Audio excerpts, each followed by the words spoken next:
स्नातकोत्तर उत्तरार्ध हिंदी साहित्य के सभी नियमित विद्यार्थियों का हार्दिक अभिनंदन। हिंदी साहित्य के छठे प्रश्न पत्र के अंतर्गत आज हम रीतिकाल की रीतिमुक्त काव्यधारा के सर्वश्रेष्ठ कवि घनानंद के पदों का अध्ययन करेंगे। उठी न सकत ससकत नैन बान विधे, इते हूँ पे विषय विषाद जुर लू बरे, सूनेपन पूरे हेत खेत में हते न कहूँ, प्रीति बोझ बापुरे भय हैं दबी कुबेरे। संकट समूह में विचारे घिर घुटे सदा, जानी परत जान कैसे प्राण उबरे। नहीं दुखी यानी कि यह गति आनंद घन, चिता मुरझानी सहे न्याय रहे दूबरे। कहने का तात्पर्य यह है कि प्रस्तुत छंद में घनानंद ने प्रेमियों की विरह दशा का वर्णन किया है। कष्ट तो संसार में सभी को झेलने पड़ते हैं, पर अंततः कष्टों की भी एक सीमा है। सीमातीत हो जाने के बाद कष्ट असह्य हो जाते हैं और भोक्ता पर जाता है। पर प्रेम में बड़ी विचित्र बात दिखाई पड़ती है। प्रेमियों पर पड़ने वाले कष्टों का कोई ठिकाना नहीं। एक के बाद दूसरा कष्ट उन पर आता ही रहता है। स्वयं विरह का कष्ट मर्मांतक है। सामान्यतः इतने कष्टों से मर जाना चाहिए, पर ऐसा नहीं होता। प्रेमी कष्ट भोगने के लिए जीवित रहता है। कष्टों से मर जाने की अपेक्षा प्राणांतक कष्टों को सहन कर जीवित रहने वाले का कष्ट कहीं अधिक है। छंद में कवि ने इसी सामान्य सिद्धांत को स्थापना करते हुए कहा है कि बेचारे प्रेमी नेत्ररूपी बाणों से सिद्ध होने के कारण घायल से पड़े सिसकते रहते हैं, उठ नहीं सकते। तात्पर्य यह है कि प्रिय ने नेत्रों का बाण कलेजे में विदा होने से प्रेमी विवश तड़पते रहते हैं, क्योंकि बाण सिद्ध स्थिति में उठ सकना असंभव है। इतने पर भी कठिन दुखों का जोर प्रेमियों को लू की तरह जलाता है। बाण सिद्ध का उपचार होना चाहिए, यहाँ वो उल्टा लूप में पड़ा रहता है। तथापि प्रेमी शूरवीर होते हैं। वे अपने प्रेम के प्रण को पूरा करने वाले होते हैं। वे प्रेम के प्रण रण क्षेत्र से कभी पीछे नहीं हटते। यद्यपि प्रेम के भयंकर बोझ से वे दबकर बेचारे कुबड़े से हो जाते हैं। यहाँ फिर विडंबना है कि बाण सिद्ध लू ग्रस्त से ये बेचारे प्रेमी प्रेम के बोझ से संतस्त होते हैं। ये सदैव प्राणांतक के समूह में घिरे रहते हैं, अतः उनका दम घुटा करता है। सुज्ञानी प्रीतम, मुझे तो यही समझ में नहीं आता कि इतना सब होने पर भी कैसे प्राण बच जाते हैं। वास्तव में बेचारे दुखिया प्रेमियों की यही दशा है कि वे चिंताओं के कारण मुरझाहट, उदासी और व्याकुलता सहन करते रहते हैं। अतः यह न्याय के अनुकूल ही है कि वे सदैव दुबले रहें, क्योंकि यह प्रसिद्धि है कि चिंता में आदमी दुबला हो जाता है। प्रस्तुत पद में साहित्यिक सौंदर्य के अंतर्गत अनुप्रास रूपक अलंकारों का प्रयोग हुआ है। लक्षण शब्द शक्ति का प्रयोग हुआ है। प्रस्तुत पद में किसी विशेष प्रेमी की विरह दशा का स्पष्टीकरण न होकर सामान्य प्रेमियों की दशा का मार्मिक चित्रण किया गया है। अकुलानी के पानी परियो दिन राति, सुजो छिन को न कहूँ बहरे, फिरी बोई करे चित चेटक चाक लो, धीरज को ठिकु क्यों ठहरे। भय कागद नाव उपाय सबे, घन आनंद नेह नदी गहरे, बिन जान सजीवन कौन हरे, सजनी विरहा विष की लहरे। प्रस्तुत पद घनानंद जी द्वारा रचित है। इसमें कवि ने विरहिणी की प्राणों की दशा का वर्णन किया है। पीड़ा के समय यदि पीड़ित का ध्यान उसकी पीड़ा से हटकर अन्यत्र लगाया जा सके तो उसकी पीड़ा की अनुभूति मंद पड़ जाती है। नायिका विरहिणी को एक तो असह्य पीड़ा भोगनी पड़ रही है, दूसरे उसका मन उसी पीड़ा में केंद्रीभूत है, अतः अनुभूति तीव्रतर हो जाती है। बेचारी नायिका अपने इस विवश मन को बहलाने का प्रयत्न भी करती है, पर अनुभूति की तीव्रता के कारण कोई उपाय सफल सिद्ध नहीं हो पाता। प्रीतम की इस विषम विरह के विषाक्त प्रभाव को दूर कर सकता है वो है ही नहीं। इन सभी कष्टों में घुल रही बेचारी विरहिणी नायिका कहती है कि मेरे प्राण रात दिन अकुलाहट के हाथों में पड़े रहते हैं, अतः वे एक क्षण के लिए कहीं भी बदल नहीं पाते। तात्पर्य यह है कि प्राणों को असह्य अकुलाहट का भोग भोगना पड़ता है। इस स्थिति के कारण वे कहीं भी विश्राम नहीं कर सकते। इस विरह के विषय कष्ट में मेरा चित्त वशवती होकर कुमार के चाक सा घूमता रहता है। चित्त के कष्टों के चक्र में पड़कर जादूगर के सदैव घूमने वाले पहिए सा घूमता रहता है, अर्थात मेरा चित्त लगातार भ्रमित सा रहता है। मेरा चित्त विरह के कष्टों के चक्र में पड़कर जादूगर के सदैव घूमने वाले पहिए सा घूमता रहता है। चित्त के घूमते रहने से अर्थात चंचल रहने से भला धीरज का ठिकाना कैसे लगे। तात्पर्य यह है कि मुझे कभी एक पल के लिए भी धैर्य नहीं बनता। प्रेम की नदी अत्यंत गंभीर है, इसे पार कर जाना वैसे ही अत्यंत कठिन कार्य है। फिर इस प्रेम सरिता को सही सलामत पार कर सकने के मेरे सभी उपाय कागज की नाव की तरह असमर्थ एवं शिथिल हो गए हैं। अर्थात जिस प्रकार कागज की नाव से गहरी नदी पार नहीं की जा सकती, उसी प्रकार मैं भी वर्तमान साधनों से इस प्रेम के निर्वाह से गहरी नदी पार नहीं की जा सकती। उसी प्रकार मैं भी वर्तमान साधनों से इस प्रेम को निभाने में असमर्थ हूँ। हे सखी, मुझे जीवन प्रदान करने वाले प्रीतम के बिना अब भला कौन मुझे व्याप्त वीर रूपी विष की उत्तेजना का प्रभाव दूर करे।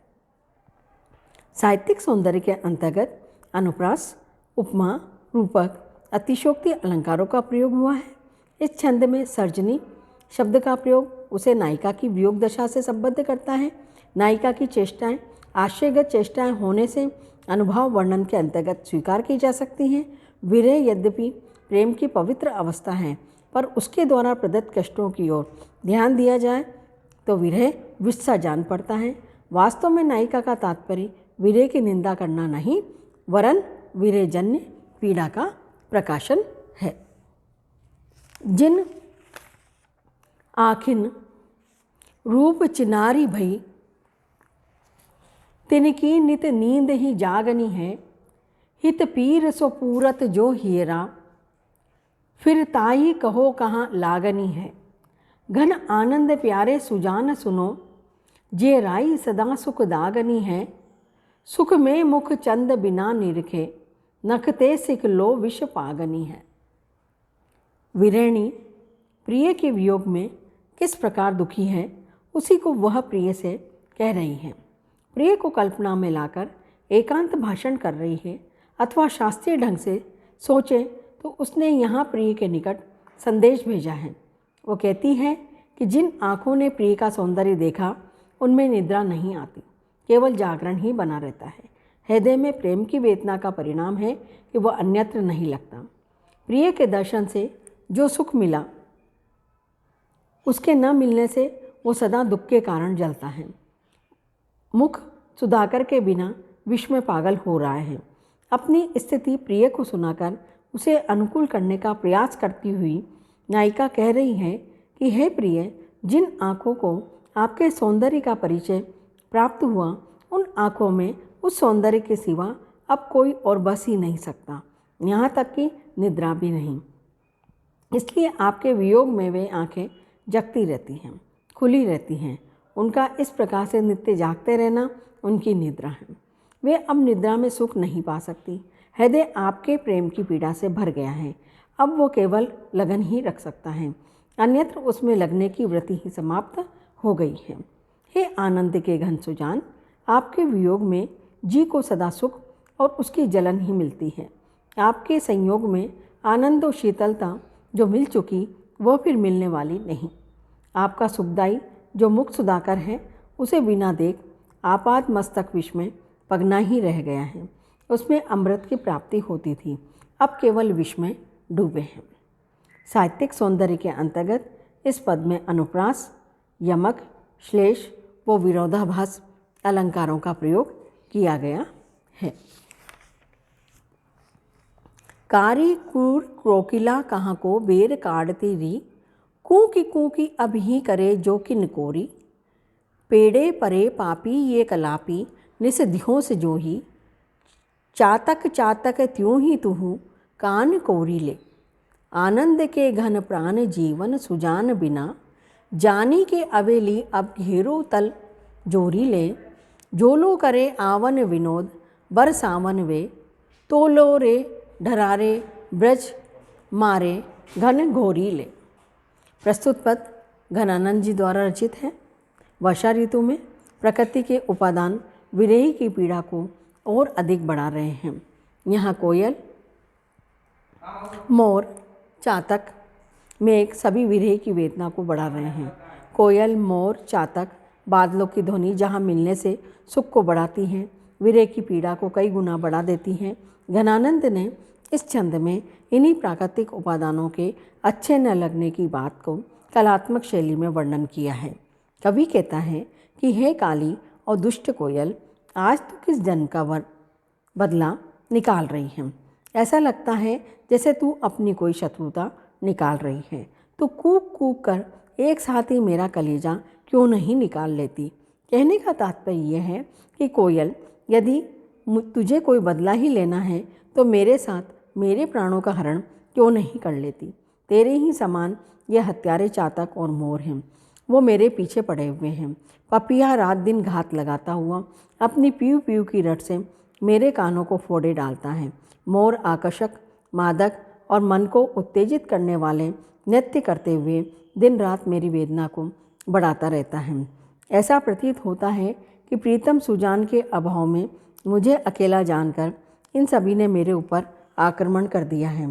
तात्पर्य यह है कि यदि प्रीतम सुजान होते तो इन पक्षियों का कोई भी असर मेरे ऊपर नहीं होता, किंतु अब मैं अकेली हूँ, अतः ये सभी दल बांधकर मुझे दुखी कर रहे हैं।